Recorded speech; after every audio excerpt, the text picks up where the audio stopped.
Good morning. Today I'm going to be taking you through a full day of training and eating.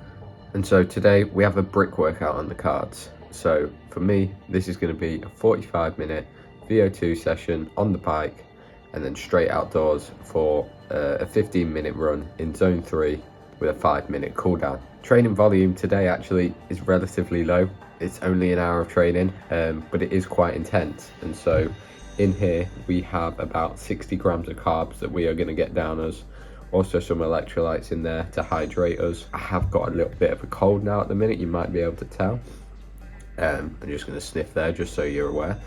So I noticed when I woke up this morning I'd lost a lot more weight than I usually would over a night's sleep, which I think potentially could just be down to the cold, and maybe I'm sweating a little bit more in bed and stuff like that. So that's about 800 mils of water there, plus electrolytes, so really making sure we are hydrated before the session begins. I will also have some water with an electrolyte tab in as well when I'm on the bike, just to make sure as well. So I'm going to have this now, get this down me, fill it back up with electrolyte tab like I said, warm up, and then we'll see you on the bike and then onto the run.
Final one, baby.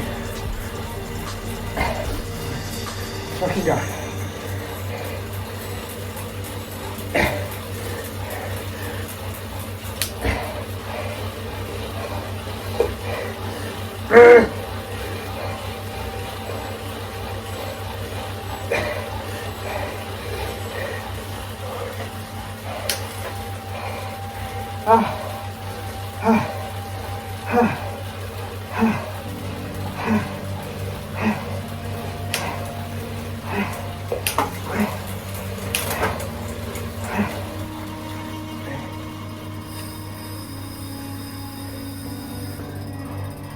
Ooh.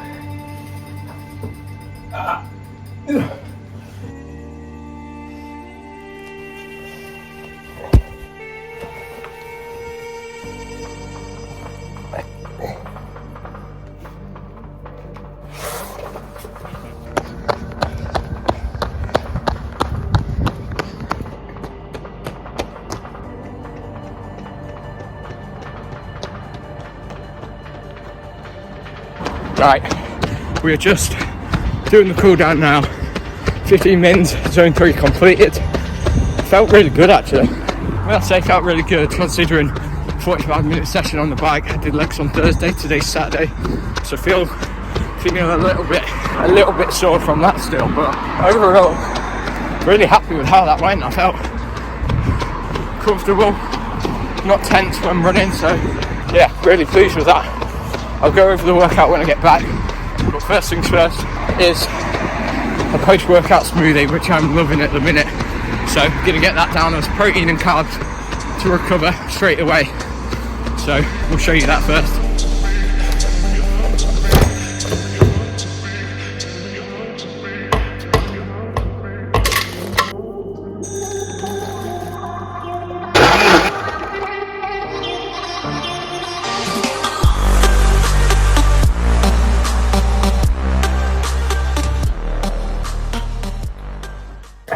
There we go. So we're back. Got our post-workout smoothie.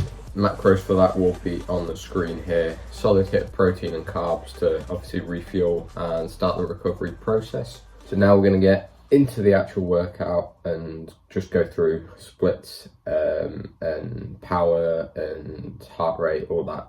Obviously we did a warm-up to start with on the bike, and then went into 15 rounds of 70 seconds hard and 50 seconds easy. My FTP currently is around 213 watts. So the power output I was targeting in these 70-second intervals was around 250 to 265 watts. And as we go through these intervals, my average power across all 15 was 263. So right at that upper end. So happy with that. So I'll have all the data on there, but I'll read it out for you as well. So average power on the first one was 258, then 251, 257, 260, 262, 262, 265, 261, 259, 276, 268, 264, 265, 257, and then for the last one, 278. My heart rate peaked at 181 beats per minute, which was actually, I think, on the 12th rep, but on the last one it did get up to 180 as well. So we were pretty consistent throughout there. They were certainly tough, and the interval recoveries obviously go way too quick, and the work intervals themselves are way too slow, but that's just typically how it is. But yeah, no, overall happy with that. It was my first session on the new bike as well, which I really enjoyed, with some new cleats as well, and I think that really helped. So yeah, definitely didn't destroy myself on the VO2 workout. When there's 15 rounds, you've got to think, oh, can I make it to the next one and next one? And I think it is more mental than physical a lot of the time. Like, I pushed 270 odd on that last one, so maybe on the 13th, 14th, I could have given it a bit more, but you never want to be compromised in the future. You'd rather finish strong than mess up the last two and not have anything to give there. So consistency is key with that. Then obviously we went into the run, and after doing that on the bike, you never quite know how you're going to feel after the run, but all in all I felt pretty comfortable. Actually, I felt like I had a decent stride, decent spring in my step. Sometimes your legs can just feel so heavy, but I think the key thing I've learned when you're running off the bike is not to force it at first. Just find your feet and then gradually ease into it. If you try and go hard straight out, then you're going to suffer the whole way round, whereas if you ease yourself into it, you let your body kind of adapt to it and almost warm up in a way, and then you can gradually increase the pace, which is pretty much what I did on this run actually.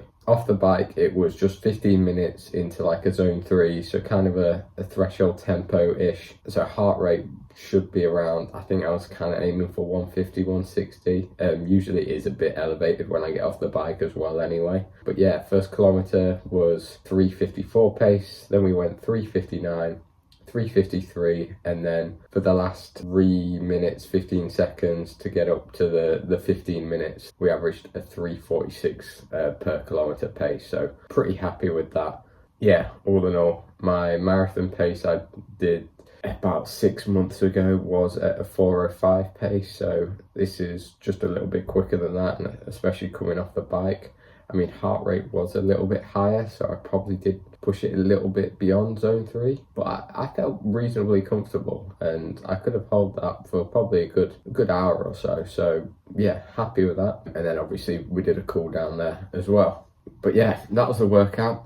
Just over an hour of training today. That was everything. So I'm gonna crack on with the rest of my day. I'm in work today, but obviously making sure we're refueling. Obviously had this smoothie now. It is 8:45. I'm in work for 10, but I'm gonna have another meal before I start work, just to make sure giving our body the calories and carbohydrates to replenish that glycogen stores, because we have a swim tomorrow, and so we want to be fueled up for that.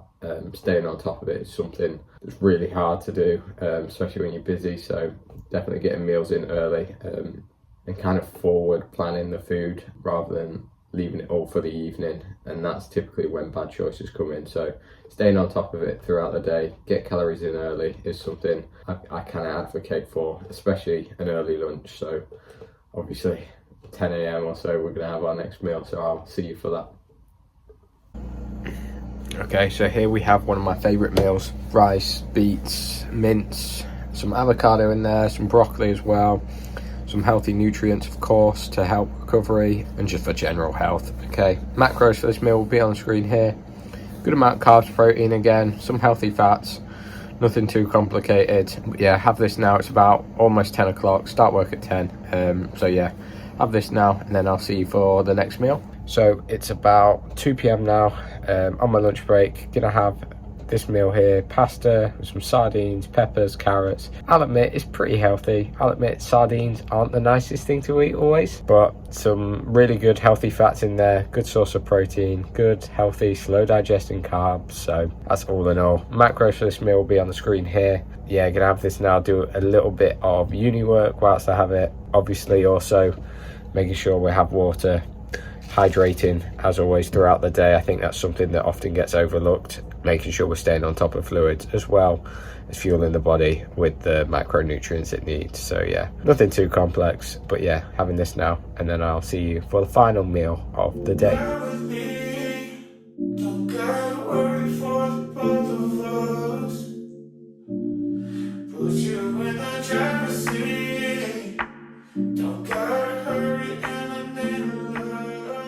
Okay, so we have our final meal of the day here. Some casein oats. So in here we have oats, some casein protein powder, milk, berries, and some peanut butter. Pretty simple. After being at work, don't really like cooking a big meal in the evening, so whacking all this into a bowl. It's nice, convenient. I can add more fats if I want more fats. I can take more carbs out. I can add more carbs. It's convenient, very versatile as well, so nice and easy thing to have. Macros for this meal will be on the screen as well right now, and then also total macros for the day, including the calories burnt, which is something I want to talk about, is how I approach nutrition. So I typically take the amount of calories I expend from my watch, my active calories, times that by 0.9 and then add that onto my maintenance at that moment in time, or baseline daily intake if I didn't do any exercise or any physical activity. So yeah, at the minute for me that's 2,500 plus 90% of what I burn from my watch, which is what you've seen today, and that's what's calculated. So I just want to finish up with my final advice, tips on nutrition and how I approach nutrition. I think number one thing is calories. Yes, eat healthy, all that, but at the end of the day, calories is what food is made up of. It's what energy is made up of, and if you don't have sufficient amount of them, then you're going to struggle. And that's where in the past I've noticed I feel run down from my training. I'm not adapting as well and genuinely just feel miserable, fatigued, and it's probably because you're not eating enough. Some people might think, oh, I'm training too much, but actually I think sometimes it's just under eating and under fueling the sessions. So like I've done today, I've made sure I've stayed on top of carbohydrates in particular, especially in that morning workout when it's intense. I mean, if you're working out in the morning, realistically you've just had an 8-9 hour fast where your body hasn't had anything. You're going to be depleted of liver glycogen most likely, which is depleted overnight. So making sure you've got carbs in there can just help solidify, and it helps wake you up a bit, to be honest. Mentally it makes you perform better, I think. So since including that, I've noticed my more intense morning workouts, I can sustain higher paces, higher power outputs, and just genuinely have more energy and don't feel like I'm holding on as much. So definitely start implementing that if you're not already. Just genuinely seeing food as fuel is a good mindset to have and shift towards, and it's one that takes time, takes experiment with trying what works for you. Maybe a sports drink doesn't work in the morning, maybe some crumpets do, maybe some gels might. Find what works best for your body, because at the end of the day, comfort and being able to actually absorb the food that you're having and digesting it is the main thing, because there's nothing worse than GI issues during exercise, I can assure you of that. So obviously the main thing is calories, staying on top of that, giving your body the essential energy it needs. And then I think what them calories are made up of is obviously very important. It isn't the most important, but it is very, very important. So getting at least 5 servings of fruit and veg, all that kind of making sure it's more whole food approach where we can. Like you've seen today, I typically aim for 4 whole meals a day with a good serving of fruit or veg in them, just for general health and giving your body the essential vitamins and minerals it needs to function and thrive. I think nutrition is something you can easily overcomplicate, but just getting a good diverse variety in your diet is really a good way to go about. Staying hydrated throughout the day as well is something that often gets overlooked. Having a plan, having a routine that works for you. These 4 meals I've eaten today, none might work for you, but I'm sure there's plenty of alternatives that are equally as healthy and can equally enable you to perform at your best and function well and ultimately enjoy eating. Because I mean, yes, we have to, but it's something everyone does, and it's something that's so unique to the individual, whether it's culture or just general taste preference. So having something you enjoy is a really important rule to follow as well, because if you enjoy it, you're going to stick to it. So yeah, make it easy, make it fun, make it enjoyable, and don't overcomplicate things. So that's been a full day of training, eating. I hope you've enjoyed that and taken something away from it. But yeah, as always, thank you for watching.